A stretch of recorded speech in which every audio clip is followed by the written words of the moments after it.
How much of your time do you spend being distracted? We are bombarded with distractions every day, and I'm not even talking about social media. It may be an ad that you hear on the radio, an ad that you see on TV. You may be in the gym, and it's that new drink that promises extra energy and weight loss. Whatever that may be, in this episode, we're going to talk about narrowing your focus and how important that can be to reaching your goals. Stick with us. Hey everyone, John here. Hey everyone, John here. Hey everyone, John here. Hey everyone, John here. Hey everyone, John here. Welcome to the Leaders Leading Leaders podcast. Hey everyone, John here. Welcome to the Leaders Leading Leaders podcast. Today, we are going to talk about distractions. And I don't know about you, right now, I got a couple things on my desk that are distracting me, so it's fitting. I need to clear my desk off, clean my office. But today, we're going to talk about how those distractions, even a messy desk sometimes, can lead to you losing focus on what you need to accomplish. How many times do we start something and then, a new shiny object appears and we're like, ooh, that looks nice. And we start heading towards that direction when what we're doing may not be working as fast as we thought it would be, but it's still working.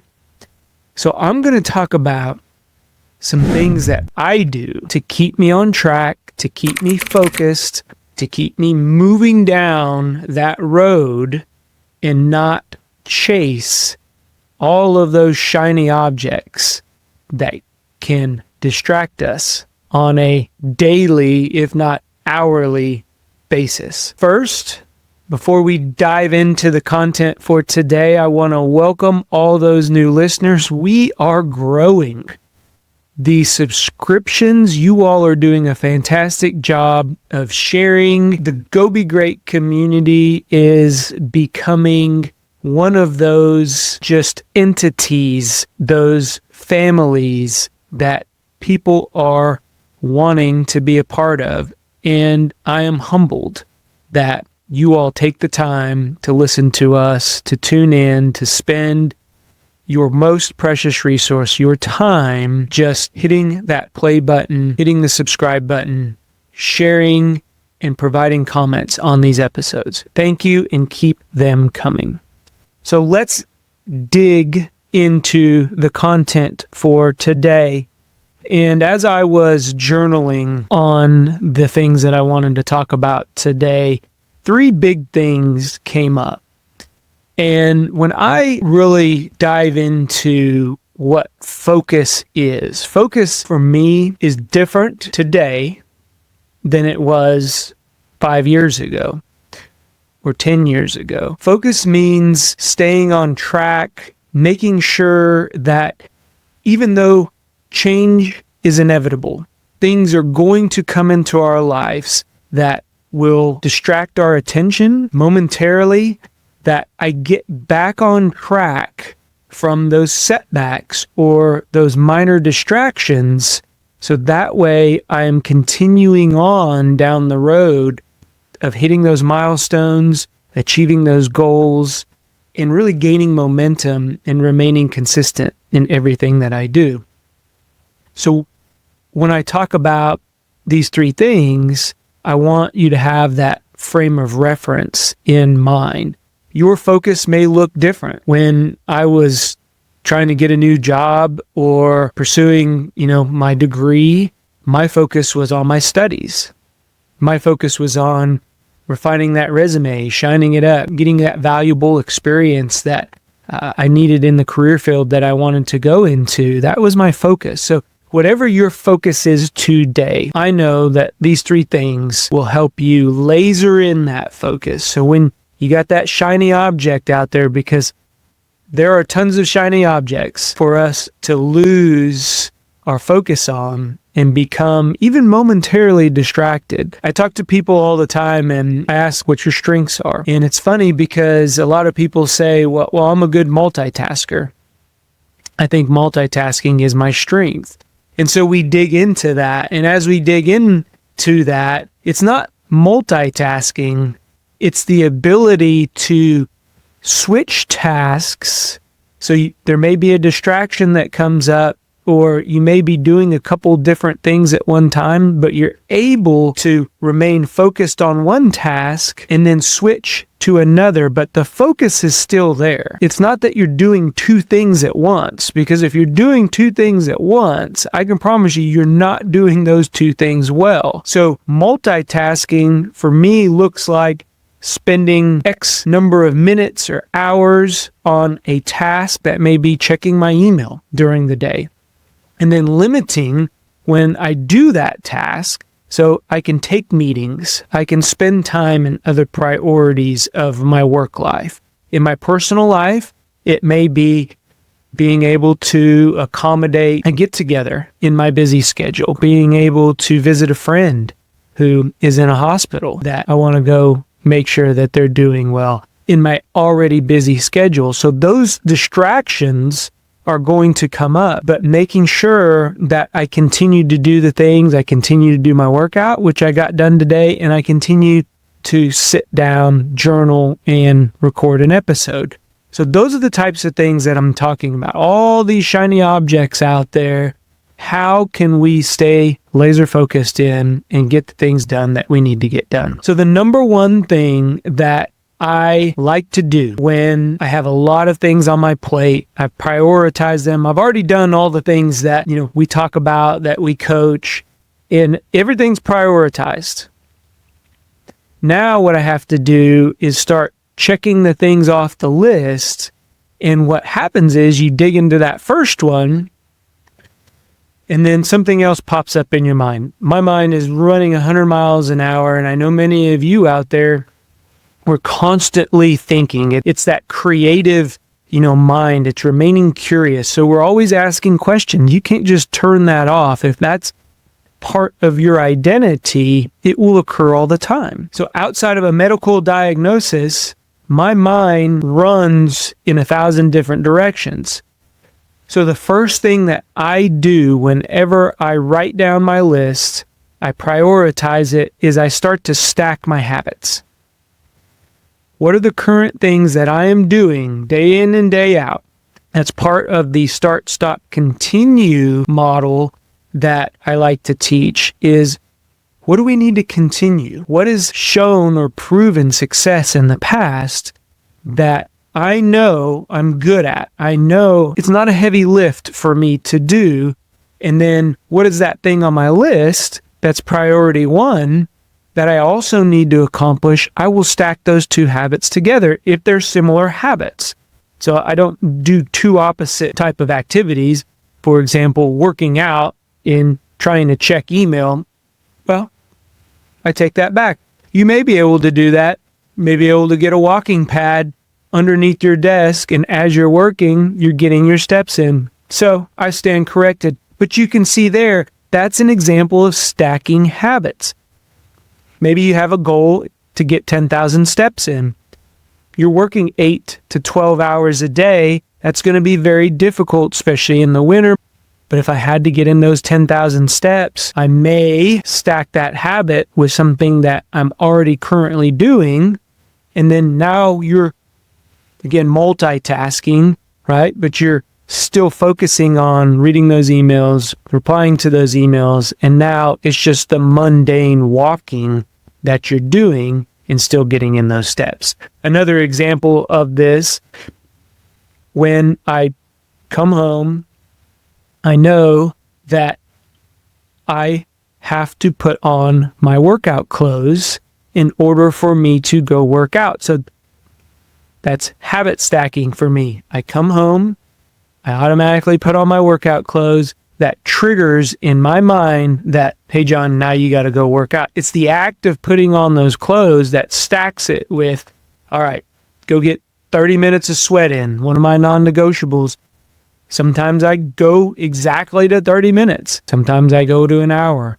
So those are examples of stacking habits. And James Clear's book, The Atomic Habits, talks about this. Great book. Go out there, read it. It's called Habit Stacking. It's, in his mind, It's relating something that you're already doing to something that you want to start, and it makes it easier for you to get there, to bridge that gap of doing it.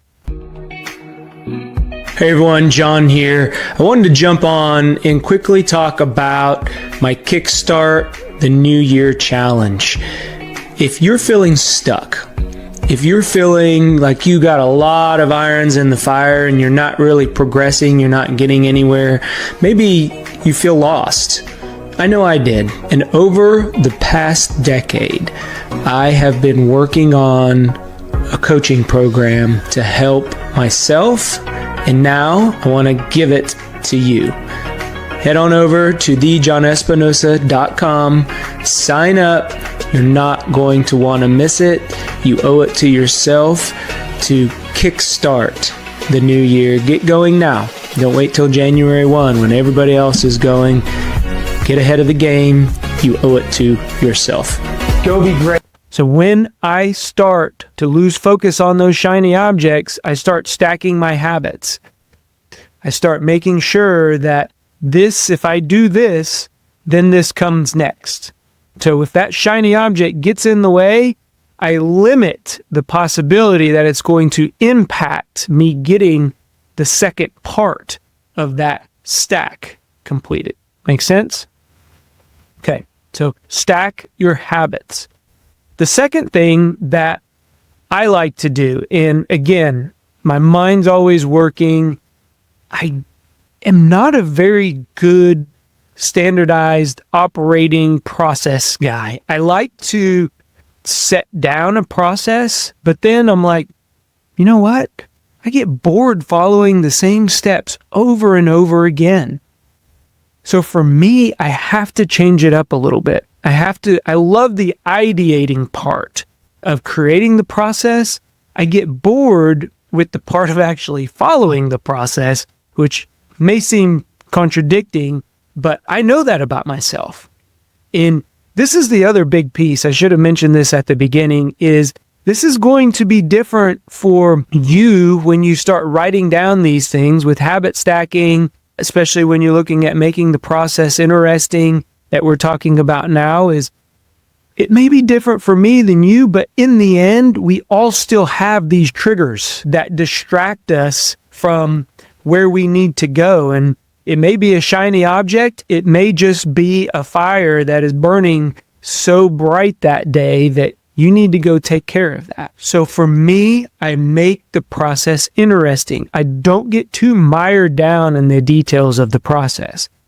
For example, when I journal, I don't always just sit in one spot and journal. I get up in the morning. My routine is not static. I get up sometimes, I'll go in, I'll get ready. Maybe some mornings I'll go outside with the dogs and, just sit out there for 5 to 10 minutes, depending on the weather, collect my thoughts, do my gratitude.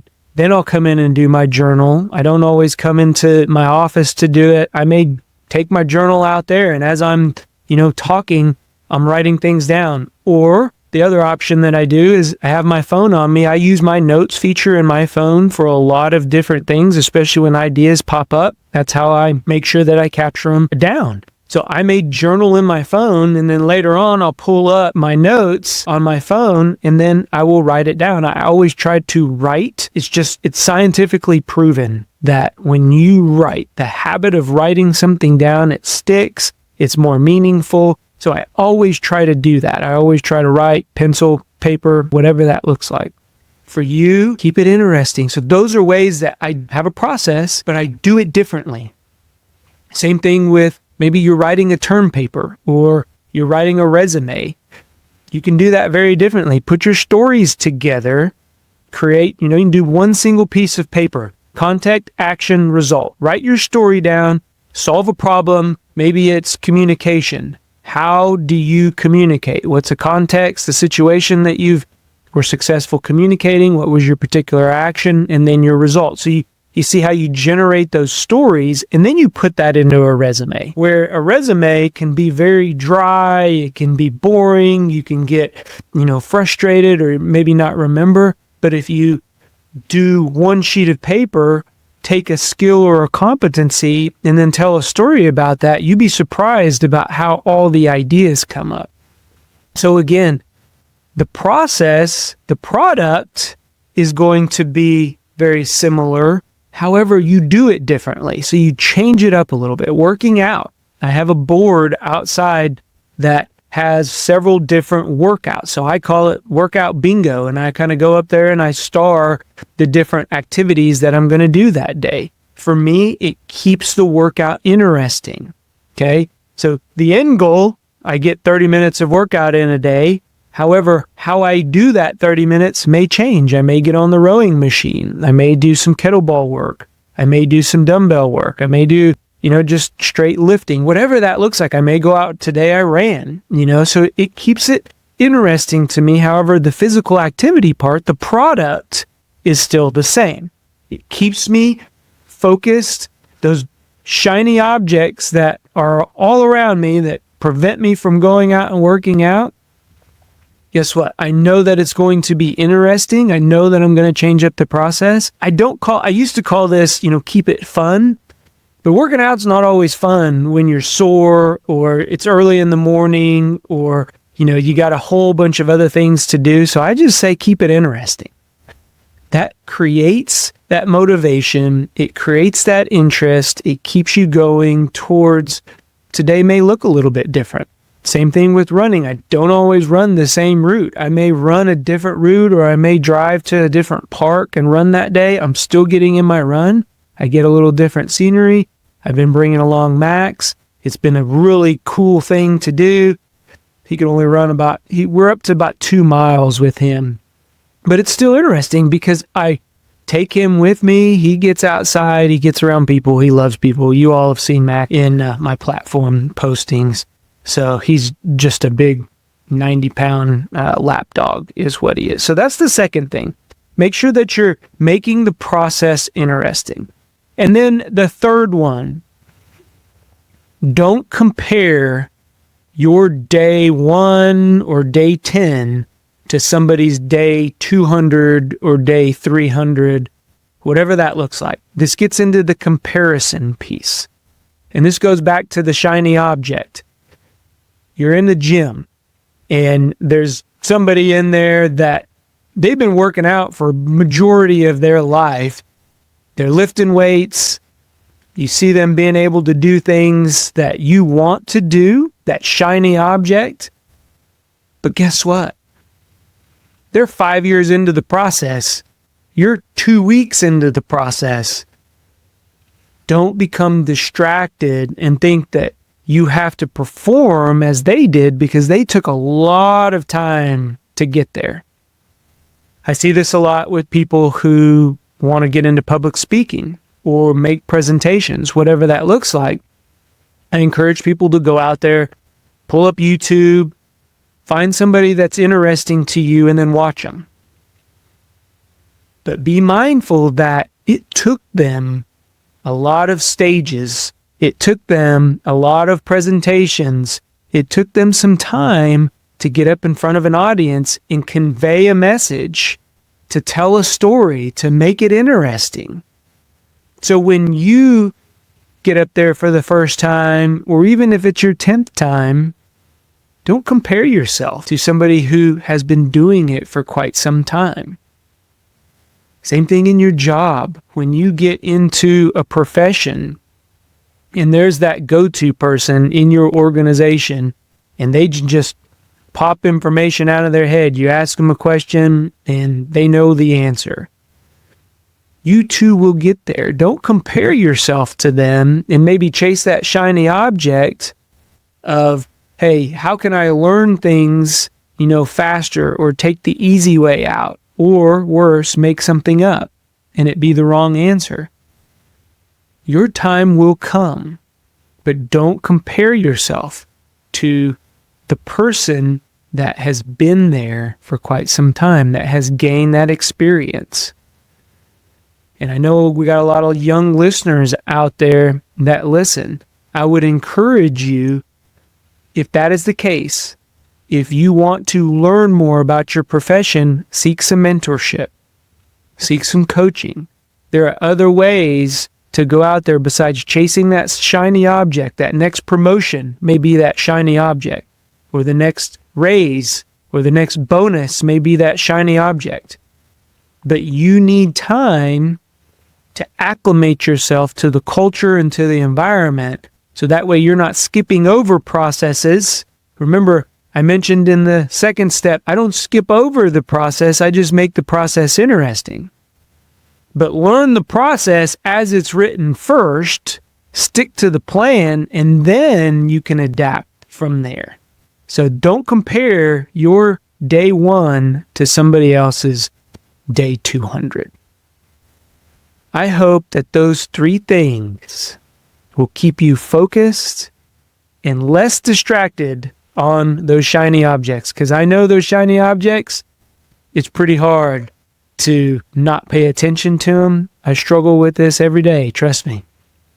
However, I have found that, by first stacking your habits, associating 2 things, especially a new habit, with something that's already existing, that you've established in your routine, that you're going to continue doing from that start, stop, continue, I have found success. The second piece, make it interesting. Keep it evolving. Keep the process evolving. Still producing the product, but change it up a little bit. And then last but not least, don't compare your day 1 to somebody's day 200. That will help you focus on exactly what you need to do to accomplish. And once you get there, you're going to look back and it's going to seem like those things have happened in a blink of an eye. I had a good friend of mine, he'll be turning 80 this year, tell me that life goes by way too fast. And I didn't believe him when I was 20 and 30s. But I can start seeing it now. And I can promise you out there, the young listeners, it will happen. Your time will come. I promise you. I believe in you. I hope this episode helps somebody. Go be great. Talk to everyone later. Bye-bye. If you like what you're hearing, do us a favor. Click on that subscribe button. Give us a thumbs up or leave a comment. That lets us know that what we are putting out benefits you. If you want additional information or resources or learn how to work with me, head on over to thejohnespinosa.com, because when we become better versions of ourselves, it helps us get others to where they're going. Go be great.